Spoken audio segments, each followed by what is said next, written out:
Dünkü yürüyüşlerle başlayalım isterseniz. Aslında 1,5 yıla yakın bir süredir aslında bir taraftan adım atan bir Kürt Özgürlük Hareketi varken diğer taraftan hala bir adım beklenilen iktidar gerçekliği var. Halk da bu kapsamda açıklamalarda, mesajlarda bulunuyordu. Yapılan röportajlarda bunlar ifade ediliyordu. Sanırım bir kaza oldu. Olabilir böyle şeyler.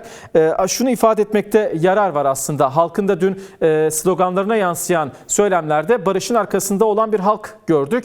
Bir de iktidara çağrılar vardı. Barış için sen de adım at eylemlerinde. Sizler nasıl görüyorsunuz dünkü bu eylemleri? Pek çok kentte, pek çok merkezde yapıldı. Sizleri dinliyoruz. Evet, önemli bir eylemsellikti. Aynı saatte Türkiye'nin hemen hemen bütün kentlerinde eş zamanlı olarak gerçekleştirdik. Bir kez daha aslında şöyle bir fotoğraf açığa çıkardık. Hedefimiz de zaten oydu. Sizlerin de bildiği gibi yani iktidar yetkilileri, iktidar organları bu süreci çok farklı değerlendirmelere tabi tutuyor.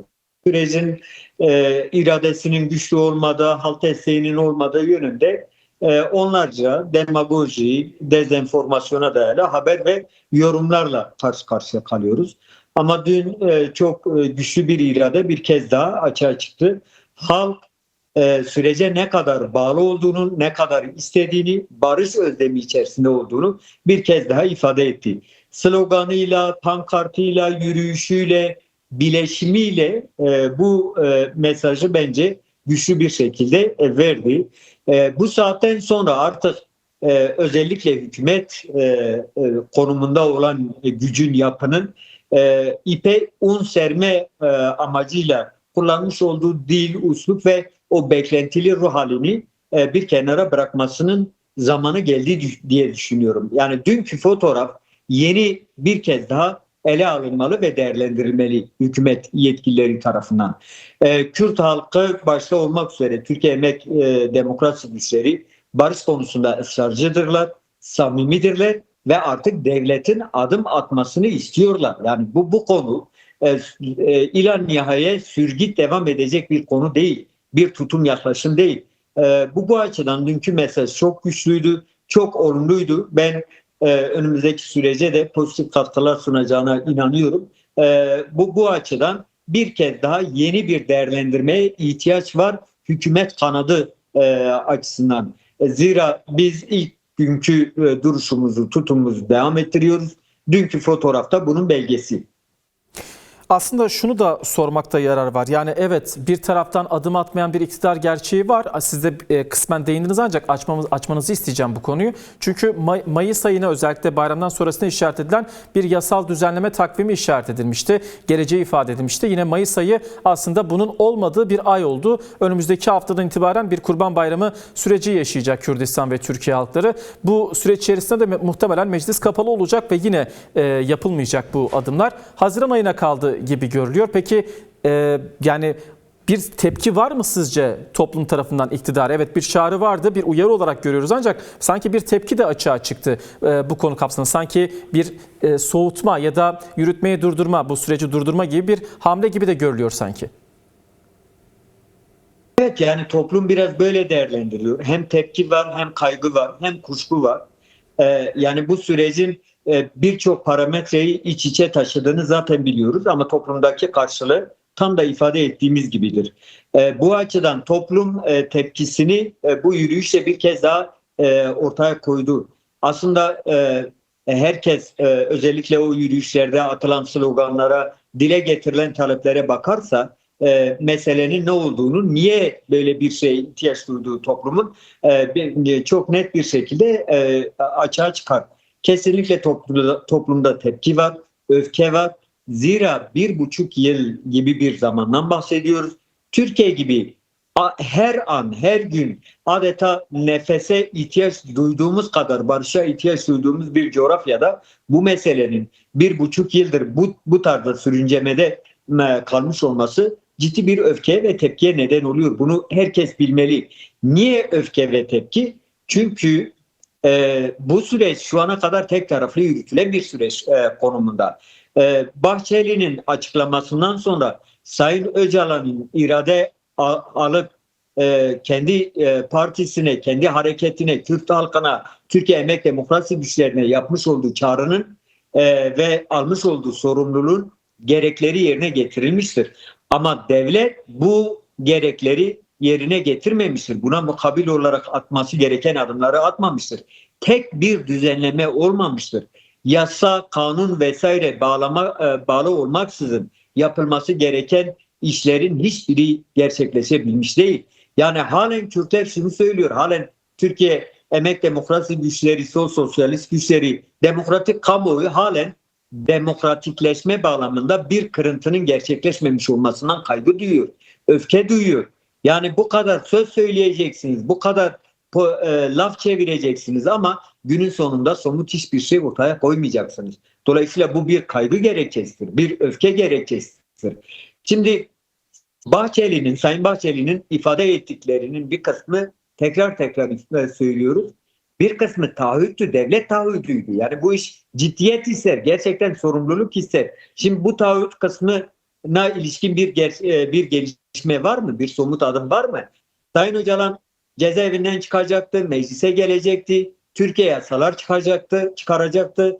Yeni bir toplumsal uzlaşının altyapısı atılacaktı. Bu Sayın Bahçeli'nin yapmış olduğu çağrının parametreleri, ana başlıkları.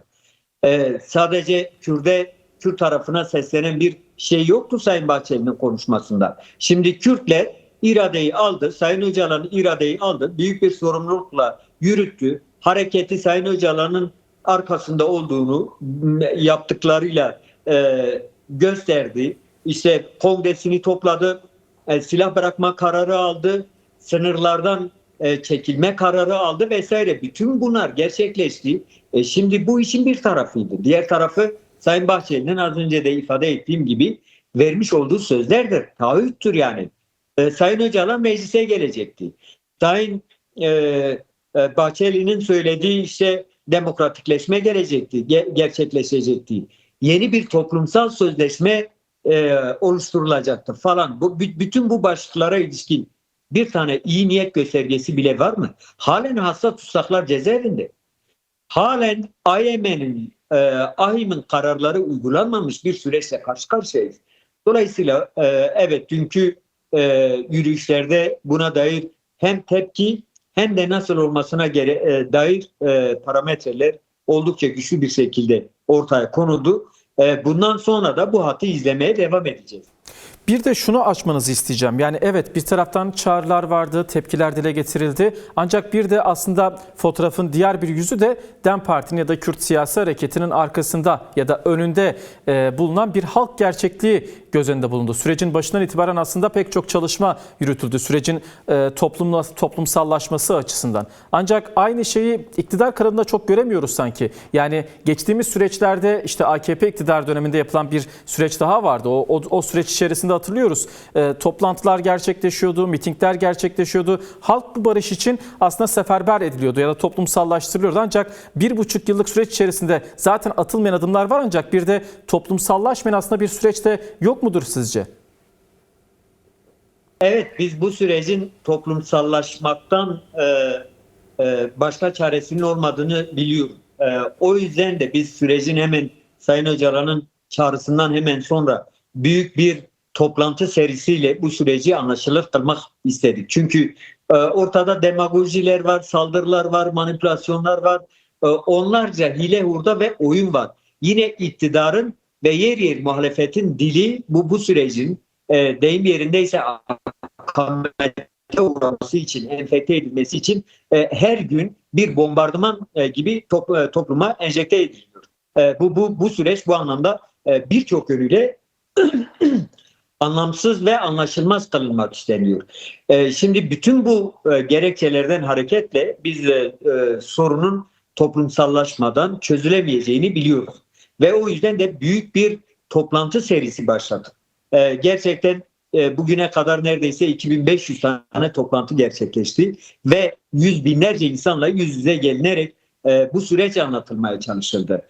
Ama aynı şeyi sizin de ifade ettiğiniz gibi iktidar kanadından göremediğimiz gibi tersine süreci manipüle eden, süreci kriminalize etmeye çalışan, süreci rencide eden, sürecin aktörlerini rencide etmeye çalışan bir dil ve üslup söz konusu. Şimdi bütün bunlar gerçekten sürecin ruhuna ve Sayın Bahçeli'nin ortaya koymuş olduğu çağrıya, açıklamaya %100 tezat teşkil eden noktalar. Bunların düzeltilmesi lazım. Bakın, iktidar medyasının halen dili düşmanlaştırıcı bir dildir. Biz her gün demokratik toplum, demokratik ulus, demokratik cumhuriyet, halkların ortak barışı derken, ortak yaşamı derken onlar halen o bildiğimiz 100 yıllık dili, o kirli dili kullanmaya devam ediyorlar. Şimdi bakın, Sayın Öcalan ve Kürt hareketi yeni şeyler söylüyor. Yeni değerlendirmeler yapıyor. Kürt sorunu çözümü bağlamında çok stratejik hamleler yapıyor ve çok stratejik görüşler ifade ediyorlar. Türkiye'nin geleceğine ilişkin, Orta Doğu'nun geleceğine ilişkin bir bütün olarak halkların bir arada yaşam felsefesine, biçimine ilişkin yeni şeyler söylüyorlar. Şimdi karşı taraf halen 100 yıllık argümanlarla hareket eden pozisyonda. Bu durum sürecin toplumsallaşmasının önündeki en büyük engeldir. Evet, Kürt kamuoyu, Kürt demokratik kamuoyu bu konuda iknadır. Bu konudaki çalışmaları kesintisiz bir şekilde yürütmektedir. Ama bu iş bütünüyle Kürtlere, DEM Parti'ye havale edilecek bir iş değil. Bizim omuzlarımıza gidecek bir mesele değil. Yine Sayın Bahçeli bu meseleyi tarif ederken kuşun tek kanadı metaforunu vermişti, hatırlarsanız. Evet. Evet, şu an tek taraflı yürüyen bir tek kanatla uçmaya çalışan bir kuştan bahsediyoruz. Şimdi bu diğer tarafı nedir? Evet, hükümettir, yani hükümet kanadıdır. Toplantılar almalıdır. Dilini değiştirmelidir. Televizyon programlarındaki yaklaşımını, üslubunu, hakarettamiz yaklaşım biçimini değiştirmelidir. Bu meselenin toplumsallaşmasının adımlarını ve dilini kullanmalıdır. Bu olursa bu süreç başarıya ulaşacak. Türkiye halkları bir kazanıma kavuşacak. Ama anlıyoruz ki özellikle iktidar tarafı bu süreci dar parti hesapları çerçevesinde ele almaya devam ediyor. Şimdi buna ilişkin çok net bir şey söyleyeyim. Bu halk izin vermeyecek. Bu toplum izin vermeyecek. Bir kez daha bu barışın birilerinin çıkarlarına kurban edilmesinin önüne geçeceğiz. O gücümüz var.